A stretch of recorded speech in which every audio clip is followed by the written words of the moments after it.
All right, guys, what's up? This is episode 74 of KT Confidential. Welcome, Ariel Kormendy, to Hi. this Zoom meeting number 3, right? Is this number 3? Technically, this is a Zoom podcast, my friend. Zoom podcast number 3. KT Confidential podcast number 74. I'm starting to get used to this. This is a new way of life. It doesn't seem like something new anymore. It just seems like the norm. Well, I think the ability of knowing how to and the ability of doing these kind of things are going to become a lot more relevant, a lot more prevalent now that I think the whole world is facing the same thing that we're facing by doing this. And there's a lot of people conferencing and having meetings, team meetings, client meetings, and podcasts through these type of platforms. So I think it's good. I think it's good for the world to know how to do this and to be able to be virtual. I think there's a big learning lesson behind it all. Yeah, I agree. So, and I love seeing you, even though you're next door. And yeah, we're like, I don't know, where are you? You're in your basement right now, so we're probably like 30 feet away. I would say, well, I'm in my office, and it looks like you are right by the stair storage. Yeah, the stair storage. Yeah, I'm on the furthest third of the house. Right. So where your filing cabinet is probably right around where my closet of my office is. So we are about 20 feet away from each other right now. I can reach out my hand and I can feel the energy from your gypsum rock. It's selenite. I don't know. Sorry.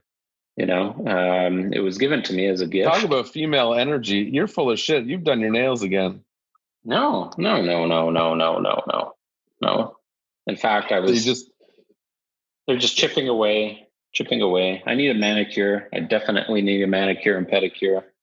Yeah, well, there's trying to one convince thing. Natalie to give me one, but that's not working. Well, that's the thing, right? There's one thing. Today's topic is about money saving, and one of the biggest things I think that have been really interesting lately for me, anyways, and I think for you too, from what I gathered, was realizing how many things we're spending money on that now that we can't or don't want to, we're not noticing it as much. Like, as much as I would love to get a pizza, it doesn't really bother me that I haven't ordered pizza once a week, which has saved me now.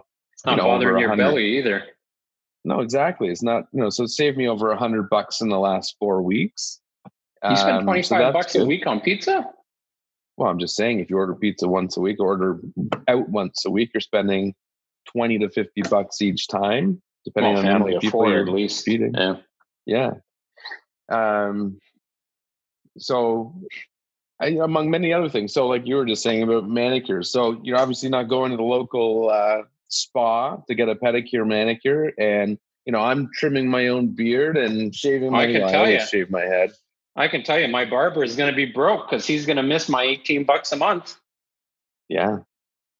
Yeah, I will not be going back to, not that I needed much of a barber, but well, let's just say, I mean, there's part of that experience is, I mean, for me, I could do it. I do it myself, but there is something to be said about the experience of going to, not first choice haircutters, but I mean like a legit barber and getting things done properly. Like, there's a bit of pampering involved in it and a bit of stress relief, and it's the experience. But nevertheless, you've saved yourself $18 this month. Well, and things like coffees.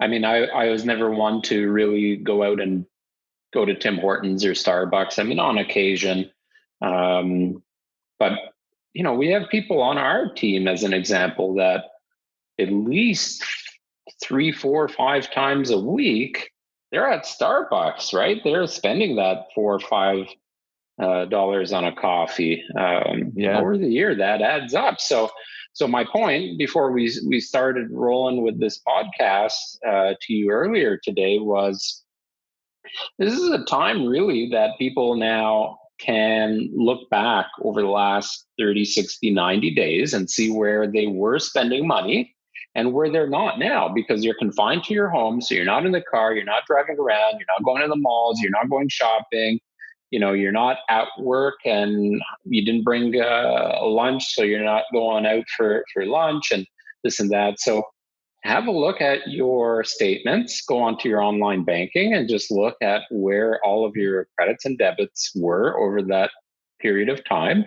And ask yourself, is it really necessary? So when all of this is all done and we get back to normal, do you want to go back to spending that $25 a week on pizza, or $100 a month on takeout, or $100 a month on Starbucks, whatever it is? We were chatting the other day about mortgages, and with the rates being extremely, extremely low right now, every $100,000 on your mortgage is only about $400 a month. And for the average person to be able to save $600 a month is not easy, but it's much easier if you're cutting out things like $100 a month on pizza. And just do that math. $100 a month on pizza is $25,000 on your mortgage, right? Yeah. So if you're thinking of upgrading your home, and maybe we should talk about that, because I think it's going to be an amazing opportunity for people to upgrade later this year. And as soon as this is basically all over, I think it's going to be an amazing opportunity to upgrade. So if you're kind of planning for that now and seeing, okay, where are the holes in my expenses? Where are the holes in my day-to-day spending and my monthly spending, and in my spouse's spending, right? Like, there's oftentimes two people doing their own thing during the day, whether you're off at work or one's at home with a child or children, whatever. You got two people spending on different things. So at the end of the month, you got to look at it and say, well, did you really need that hamburger at lunch on Thursday? Or did we really need to order Thai food on Saturday night? And break that down, narrow it down. There is a fine line with that, as I've experienced, and I've learned to. I mean, I'm fairly frugal and cautious with spending money, to a fault in some cases, where Alicia and I will be going through a drive-through, and my intention is let's go through and order a coffee, and she'll then order a smoothie or something because she likes all those fruity smoothies, and I'll be like, no, that's too expensive. $3 versus $1.25. So there's a fine line where just let it go. You enjoy something, treat yourself occasionally, and no doubt. And for my, I'm guilty of I just ordered 2 cases of wine, so Another I'm bad 2? at that. Yes. Well, so so you've gone through your first case, and now you've got another 2 coming? I have 4 bottles left, and I've cut back. I was having a bottle a day, and Alicia said, "Oh, that's a lot of wine. You should stop drinking. I'm concerned about you." Being half serious, because I'm obviously not an alcoholic, but it was a lot to be consuming, I think. But then I started calling people, and they're like, "Oh, that's nothing. I'm having 2 a day, or a bottle plus a few drinks, whatever." But nevertheless, is she drinking anything right now? No, because she's been not very well. Although today her fever is almost gone, so we're hoping that it clears up completely. So here's a question for you. We'll get a little bit more intimate here with our viewers and our listeners, because that's one area that I've realized I can cut back, is my spending on alcohol. And this is probably the worst time to recognize that, because it's when I need it the most. Being at home, quite frankly, and now having the luxury of not having to leave the house for appointments and things like that, I find myself cooking dinner a little bit earlier, which means, and for as long as I can remember, probably since I've been living on my own, or moved into my own home, which was when I was 24. That was when I purchased my first home. Anytime I start cooking dinner, I have a beverage. So whether it's a beer, or most of the time it'll be a glass of wine or whatever. Yeah, they go hand in hand. I'm the same Well, way. it does. Like, that's when I worked in the restaurants. It was now, if you work in franchise restaurants, it's a little bit different. But if you work in like a sole proprietor style restaurant, where maybe you're working side by side with the owner or whatever, I can guarantee you most chefs have a glass of wine just hanging out. And actually, a lot of chefs have alcohol problems because it's a thing. Yeah. So as long as I can remember, cooking dinner involved having a beverage. It's funny because I can go all day with not the slightest temptation. But then as soon as I decide, I'm going to cook a dinner tonight, as soon as that's in my head, the thought of having a glass of wine Right. So it's not just me. No, not at all. Well, what's funny about that is actually I very, very, very seldom will day drink. Like, so if I go for a lunch and a client meeting and my client will order a beer or a glass of wine or whatever, I usually don't. The occasional time I'll have a Caesar, because I like those, like at a lunch or a brunch or something, or a mimosa. I quite enjoyed mimosas with breakfast. But unless I'm on like an all-inclusive vacation, dinner is kind of my timeline for having my first beverage of the day, if you will. But my point is, I don't know how much you're spending per month before, and it's harder to gauge now if you're ordering cases of wine or whatever. But I was spending on average $250 to $300 a month on alcohol. So wine, beer, spirits. Sorry, I had a call coming in. I don't know if you could have heard that, but so Hardly. Wine, beer, spirits, $250 to $300 a month. That's on average. So that would, for me, that also includes the cottage. And the cottage, I mean, the budget there for alcohol. I bet you day drink at the cottage. Seldomly. Really? Caesars, the same thing. Caesars and mimosas if I want to have a drink. Yeah. If it's really hot out, like so mid-July to mid-August, end of August, maybe. So for that 6-week, maybe 7-week period, call it 2 months, July and August. If it's hot out and I've been, I'm an early riser, especially at the cottage. As soon as the birds start chirping, I'm usually up. So that's kind of around 5:30, 6. So by the time 1 o'clock in the afternoon rolls around, you've been up for 7 or 8 hours, you've had a couple of meals. If it's really hot out and we're going for a swim and hanging out in the water, yeah, I'll have a cold beer, but I'll have one. I won't have multiples. If it's a boys' weekend, it's almost impossible not to, because everybody's cracking the beers or the whatever choice of beverage. Yeah. But so my point is, I was spending $250 to $300 a month, about $3,000 a year on average on alcohol. It's a lot of money, man. Right? Like if you think about it, over a 5-year period, you're spending $15,000, and 5 years goes like that. And if that's invested properly, that 15,000 is easily 18, right? With minimal interest. Some of my investments would have turned that around even greater. Some real estate investments would have made that into probably double the amount of money. So that's a lot of money. So what I'm recognizing now, because I haven't been drinking much, I demolished a bottle of white wine yesterday, which was a bottle of homemade wine that my mother-in-law made. I'm surprised that I don't have a hangover today from it, but it was kind of it wasn't bad. But I drank it over a 7-hour period, right? So I don't know. I haven't been drinking any spirits, like any liquors or whiskeys or anything like that, which I often would, because I don't have them at home and I'm not seeking them. I'm drinking more beer because Orange Snail breweries here in town are delivering with touch-free delivery to the doorstep. They have great beer, so I've been having I want to say probably maybe 10 a week ish. Yeah. So that's $30 a week, right? $3 a can.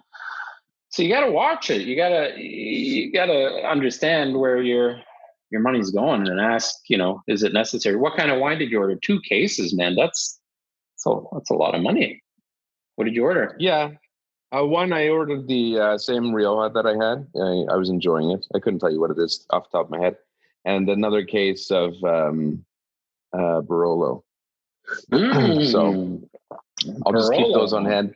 But I am trying to control my intake a little bit. But I think that's, I can't remember the stat, but I did hear the LCBO is doing quite well right now. There's obviously some companies that are benefiting from the current economic crisis, world events and whatnot. But, on the topic of money saving, so we're working right now on preparing a list of money saving tips. It's, I don't know how many pages it'll end up being, but so far, by far, food and alcohol is the number one culprit to unnecessary expenses. And I mean, alcohol in itself is something that, what's that?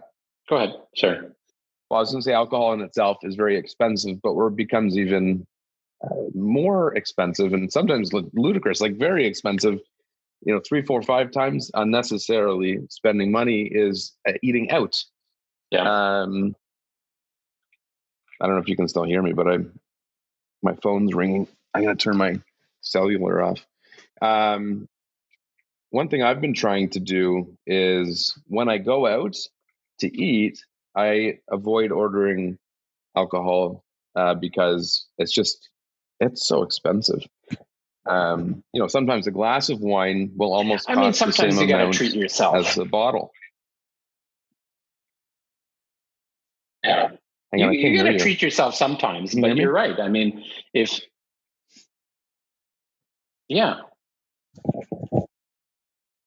Hello? Yes. Hang on. Give me a second. Live podcast, people. Live podcast. I've lost my audio. While we're waiting for Adrian here, this is episode 74 of KT Confidential, our real estate podcast. We talk about real estate. We talk about things that are happening in our lives, our team, the real estate world itself. Today, we're talking a little bit about money saving tips. So while we're waiting for Adrian's audio to get back in check here, make sure that you are liking and subscribing. You can listen to this podcast anywhere that you might listen to your podcasts. And of course, you can watch the video on YouTube. And if you go to ktconfidential.ca, it'll take you right to those playlists. Welcome back. I'm back. I don't know why it does that. Your phone didn't seem to interrupt you. Well, your phone is also 6-year-old technology, so that's what you get for being a cheap bastard. So just going back to what I was saying is, I remember the last time Alicia, Alicia and I went out for dinner, which doesn't happen often when you've got kids, but for us anyways. But we went out, and I was like, I'm not drinking tonight because it's very expensive. And then, coincidentally, this restaurant had half-price bottles of wine, so it made it almost the same price as going to the LCBO. So I did have a bottle of wine, maybe. But I was looking at the menu, and for a glass of wine that I knew how much it would sell for at the LCBO, because it was one that I would occasionally buy, the glass was 3/4 of the price of the bottle. Yeah. So a glass of wine on average, you're talking, anywhere from $9 to $20 a glass, right? So, and that's not even great wine. Well, one of our go-tos with the kids, because we don't get out. We've been out in the last 3 years. We've been out for dinner, the two of us, twice. So most of the time, if we do go out, it's with the kids, and it's a treat because we don't want to spend the money. Right now, they're 3 years old, so it's hectic. So we don't get a real pleasurable experience anyways. But one of our go-tos is the keg, because the kids seem to like it. They treat kids real well. And we always find something that we like to eat there. The kids aren't too expensive. Like the kids' meals, we usually get the steak for them, and they share it, and that's enough. So I think maybe it's, each kid will end up costing 10 or $12, something like that. I usually get like a bacon wrapped filet, and Natalie gets like a baseball steak or something like that. We often don't get an appetizer because we don't have the time to, quite frankly. Natalie usually likes to get a dessert, but often we don't have the time. So you're just talking now two main entrees and two kids meals. I always have a glass of red wine with steak. And Natalie usually orders a cocktail. It's with tax and tip, you're still talking 130, 140 bucks. It's a lot of money. Do it once a month. It is. That's a couple of grand a year, right? So yeah. So here's another thing that I think people can concentrate on is subscriptions. So I know right now, like Netflix and Disney Plus for us is a must-have. But I started looking through other subscriptions. So as an example, I subscribe to the Adobe, as I'm sure you do. Well, I know you do. But specifically the Adobe Acrobat Pro. We use that for a lot of things, but most of the time it's most necessary is in negotiations with contracts, sending contracts around, things like that. We're not doing a whole lot of that. And when I started thinking about when do I really use it, at this very moment, because we're not trading as much as we were, I don't really need it. So I canceled my subscription for this month. And that's going to save me about $33. I went into other suppliers and other subscriptions that I had for things. And a lot of them, if you cancel them, they give you an option to renew at a reduced rate.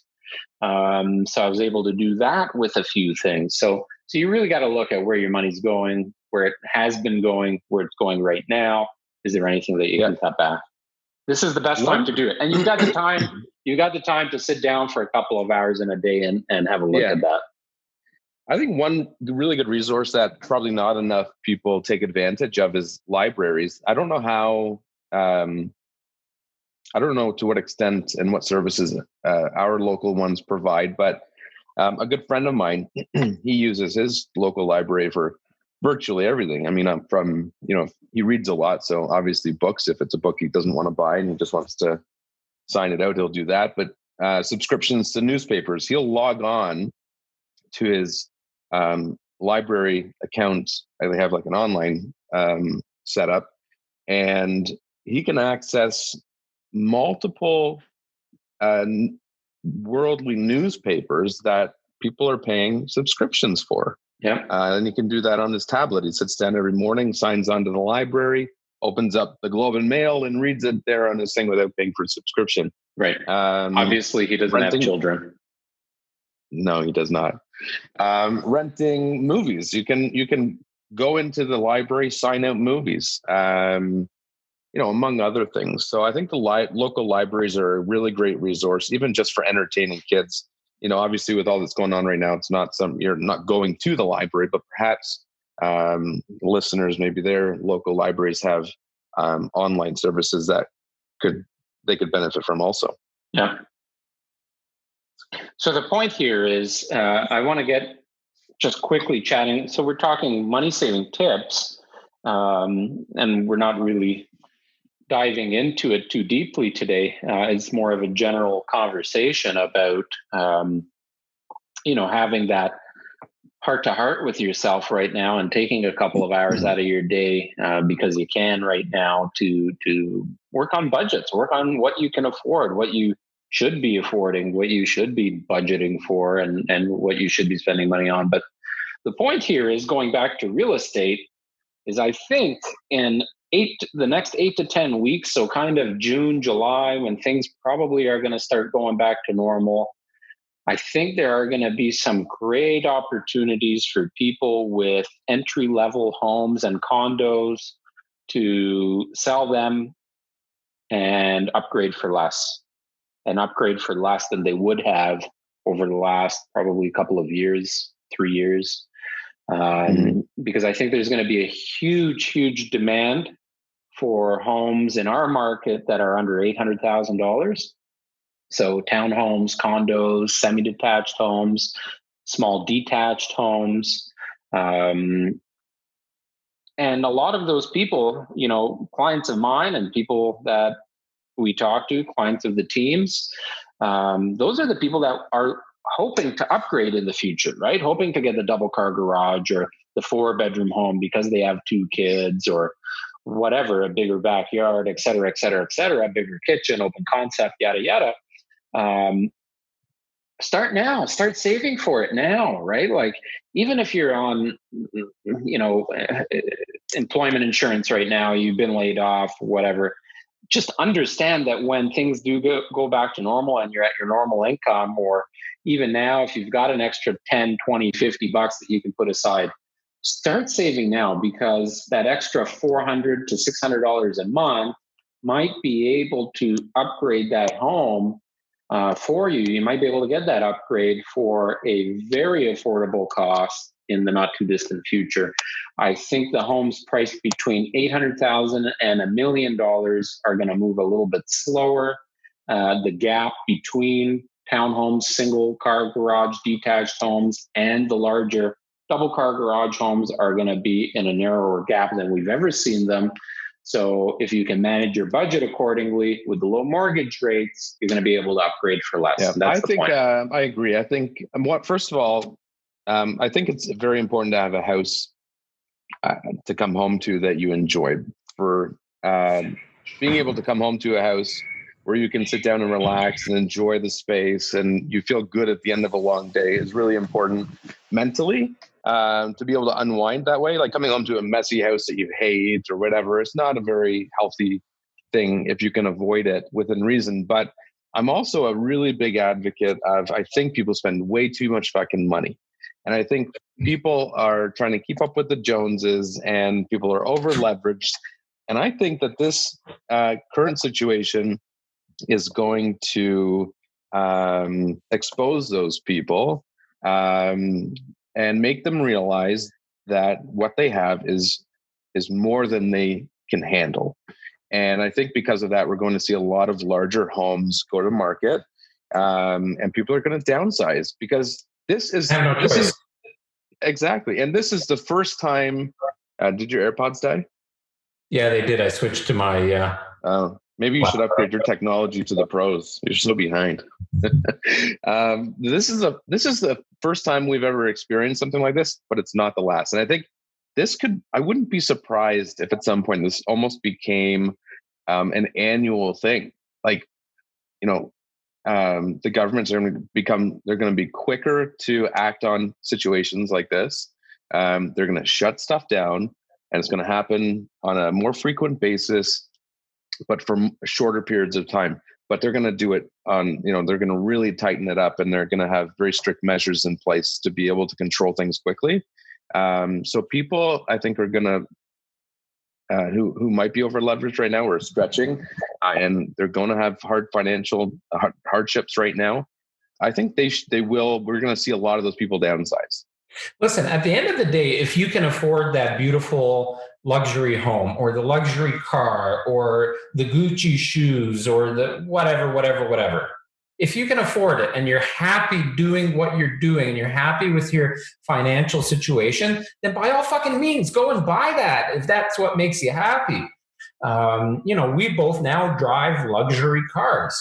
Why? Well, we love cars. We can afford it. It's part of what we wanted to spend our money on, but we also have a thriving business that is going to earn $100 million in sales if everything is going well this year.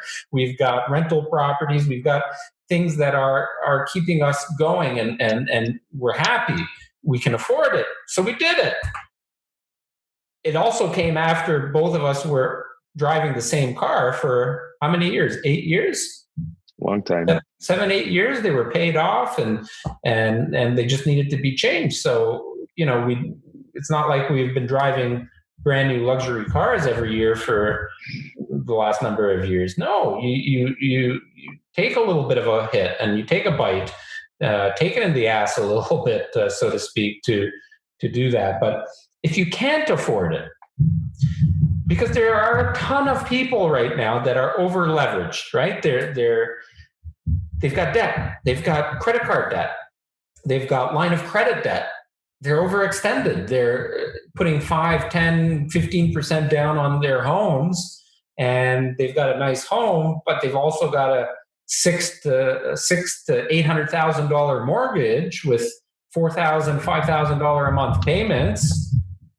I don't know. Times like this, you get laid off, you're going to feel the hurt.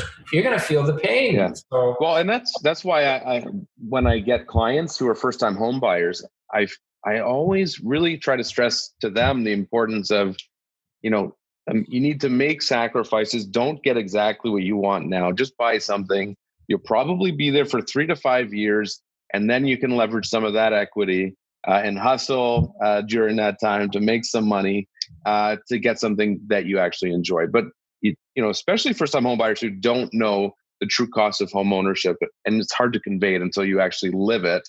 They should be very cautious in what type of home they buy at first. I know they want to get that nice 2-story town with the big backyard for their little dog, but maybe getting a 2-bedroom condo would be a smart choice. And then in 2 to 3 years, you can maybe pull some equity out of that house, that condo, rent it, now have it as an investment, and buy a house that you'd actually like to have. Well, the key there is, I don't even think it's the home cost or the mortgage cost or overextending on a home. It's overextending on everything else when you're overextending on the home, right? So right. If you are a first-time home buyer and your budget was, let's say, $600,000, which is kind of low right now for a first-time home buyer in Halton region. Let's say you go up to the $700,000 mark, and you're going to now pay $400 more a month to extend that into that $700,000 range. What are the other finances like in your portfolio? So if you have a $700 a month car payment versus a $400 a month car payment, that could be a problem. If you have revolving balance on your credit card that you're not paying off every month, that could be a problem. If you're carrying on top of your mortgage a line of credit because you were foolish with your credit cards as a 20-something or a 30-something year old, and you paid it off by a line of credit because the interest rate was less, and all you're doing is paying your interest payments every month, that could be a problem. So you got to look at the big picture, right? Yeah. Well, I remember not too long ago, I was working with a client who's a first-time home buyer, and this person was approved up to about $400,000. They were looking for a small condo, and we were having trouble finding anything. Just nothing. You can't get anything for 400. It's very rare, and when they come up, it's very competitive.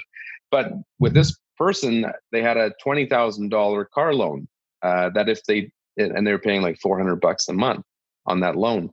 If they didn't have that, it would have increased their buying power on the mortgage by about $100,000. And I spoke with the mortgage broker about this, but unfortunately, there was really no way around paying it off. But why do they need to buy a $20,000 car? If figure out your priorities. Go buy a used $5,000 Toyota Corolla and get the house, whatever. Right. Anyways, I think the whole premise of this is to really sit down, especially now that people have the time, and analyze your finances, figure out where you're at, where you want to go, and how you can get there, and what sacrifices you need to make to do that. Because that's what it boils down to, is you have to make sacrifices. So you have to figure out what it is you want to and are willing to sacrifice to achieve your goal. Well, I mean, I look at both your story and my story of leaving high-paying senior management roles in our organization, and both, I think, your family and my family thought we were crazy to go from what we were doing and how much we were making and all that to starting from scratch. And we both made sacrifices. I mean, I don't think you and I went clothes shopping for years, right? Yeah.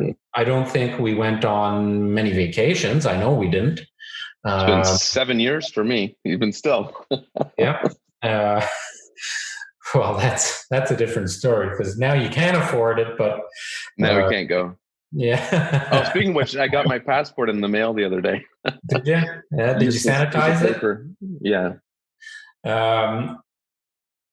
But sacrifices, not spending on the lavish things and just knowing where the money is going and what's most important. And to us, it was building our business. Most of our call it extra money, went back into the business. It still does, as much as we can to build a growing team. So, if your goal is to have a side hustle, as an example, maybe it's baking cupcakes or I don't know, like Natalie's selling a few things now as well. And even you enjoy doing that. I mean, you collect sports cards, baseball cards, hockey cards, whatever basketball cards you've been buying. I've been since probably the age of 8. I've had a side hustle of some kind. At the age of 8, I was buying, selling, and trading sports cards. And on average, at that time, I was probably, at the age of 8, I was making $50 roughly a week, just buying and selling with my friends at school, people on the street. We used to have a garage sale, sometimes multiple times in the summer, but every summer we would have a garage sale, and I'd have my table set up to sell my own stuff and my own card collection and things like that. That was money I earned by like mowing lawns. So I would go and mow a lawn for $5, take that $5, go and buy some sports cards, and then find the good sports cards and sell them for profit. And so since that age, I've been doing those kind of things. And now I go to things like auctions, or I buy, most of the time it's auctions or garage selling. I've done very, very well and this is before we even became fans of Gary Vee. I'm talking years and years and years ago that I've been doing this. And I'll never forget, I went to one auction. This was probably now 5 or 6 years ago. No, maybe more than that. Almost 10 years ago, because it's kind of when we started our business. And I remember the first year that we got into real estate, I didn't really have any savings. I had my condo in Florida at that time, and I spent a ton of time in Florida and without any income. So I was burning through my savings.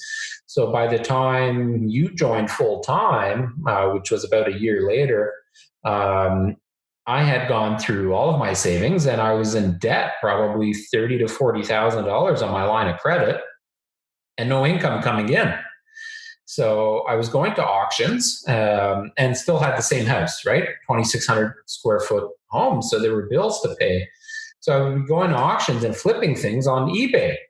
And I'll never forget, what triggered it to me to be doing this was I went to an auction and I bought a vintage, I don't know what kind of boat. It was probably... I remember this. Yeah, it was a cluster of gauges. So basically the gauge cluster that you would find in probably a 35 to 40 foot Chris Craft boat. And me being a boat fanatic, I knew that vintage Chris Craft parts, replacement parts, are collectible and hard to find. And there's a lot of collectors of those boats that restore them. So I ended up winning this cluster for, I think it was 50 or 60 bucks. I came home, I just cleaned it up. I put it on a nice background, took some nice clean photos of it, lots of photos, posted it on eBay, and sold it within 24 hours for 425 US, I believe it was. Wow. So I made $500 on it, roughly, after shipping costs, Canadian. In a day. In a day. So needless to say, then I took that profit. The next good auction I found, I bought a few more things, made profit on that. And that money grew and grew and grew and grew. And in that particular year, I was probably making on average about $1,000 US in just flipping stuff like that. And that helped me get through the tough times. That helped me pay my mortgage and helped me get through where I thought might be a difficult time. And that's what pushed me to make more money in our business, was because I really didn't want to be doing that as a side hustle as often as I was. Yeah. Because it was more of a passion thing, and a few extra side bucks. That's actually what I use to. We have what we call our money jars. And some of it is actual cash, some of it goes into accounts. But anytime we sell something, we put that money aside. So when we have a bigger purchase, we use that money so it doesn't affect our accounts. So vacations and stuff we need for the cottage. Those are the two, and the boys have their own as well. So anytime we sell something like a toy that the kids don't use anymore, that goes into their jar. So when we need to get them something bigger, we go into that jar. Vacation, we have one for vacation. So if we're going to take a vacation, we're not using any of our money. We've got that money aside. If we, like right now, we need to buy a sofa for the cottage because we don't have one. We're going to use that money, so it's not dipping into your normal spend. So tons of stuff that you can do, not only to save money, but to stop spending your earnings, basically. Yeah. Well, and ways to earn additional income too. Yeah. Well, I was saying earlier, if you've got some kind of a talent and some kind of a... Is that banging? Is that somebody running around upstairs? Can you hear that? Yeah. Yeah. That's one of the kids. Yeah. Luxuries of working from home, right? Or the falls, I guess. If you've got some kind of a talent, you know how to design something, you know how to sing, you know how to draw, you're an artist, you're a consultant, you're damn good at sales, you're a makeup artist. There's so many ways to make some money online right now, and I hope people are recognizing this by the fact that we're confined to our homes and online more often than we ever would be. Side hustles on Fiverr and things like that, or even on YouTube right now, starting your own podcast, starting a how-to series. It's not that hard, right? So yeah, tons of ways that you can make some. Or get TikTok famous. That's the new thing. Actually, on my list to do. It's on my list to do this month. I can't wait to see your videos. Yeah, it's kind of complicated to really figure out how to master it, but we'll get there. I think the whole team needs to get there. So takes somebody to start mastering it and then teach everybody else. So I figured, what the hell? All right, I'll be looking out for you. Well, maybe after a bottle of wine, it becomes a little bit easier. I'm getting my wine delivery tomorrow. Is yours coming tomorrow? I don't know. I would think so. If they figured out that we live next door to each other, it would be an efficient way to do the delivery. Maybe we'll do a podcast, a wine podcast. I am down for that. Let's do it. Yeah. I'm sure we could get some guests on. Yeah. There's a whole lot of people that we know that are at home every night drinking a bottle or two So they might want to have a little chat online. Yeah. Well, that's anyways, it. I gotta go. Thanks for the chat. Thanks for tuning in to episode 74 of KT Confidential. Take us seriously from this podcast. For those of you listening and watching, save a bit of money. Coming out of this, it could happen again. You don't want to be in the same position of struggling and just it will happen again. I hope not, but it will 100%. Now, here's a quick question for you. Do you think if we get back to normal, we're talking now June, July, roughly? I don't know. I think I was watching a thing with Bill Gates yesterday, and he was saying a lot of places that were quick to act and put new measures in place to minimize their exposure. They should peak late April, and then it'll be about 4 weeks from that point for places where they're peaking, about 4 weeks until they start to allow people to get back to quote unquote normal. But the question then is, will people want to still at that point? Will you want to go to a restaurant and sit and be served among a few dozen other people? Well, here's the problem, and this is why I brought it up.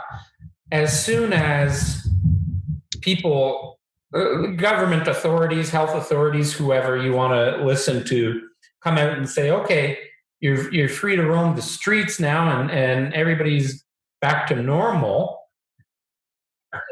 there are still going to be people that are infected with this virus out there. So does it have the opportunity to regurgitate and happen again and remultiply, if you will? So I don't know. I'm going to be cautious. I'm going to caution the whole team to be cautious, but everybody's chomping at the bit to get back to it. Make the most of your situation. Be happy. Educate yourself on things you wanted to learn. Learn a new hobby. Learn something that maybe you can make more money as a side hustle. I've always wanted to learn the guitar. That's on my list of things to do over the next 6 to 8 weeks. So, take advantage of spending time with family, talking to your friends, and Zoom meetings, and just reconnecting with people. I think that's super, super important. But anyways, for this podcast, manage your budget, understand your budget. You'll come out of this a lot stronger. Thanks for listening. Episode 74. See you, Adrian. Bye-bye. Have a good day. You too.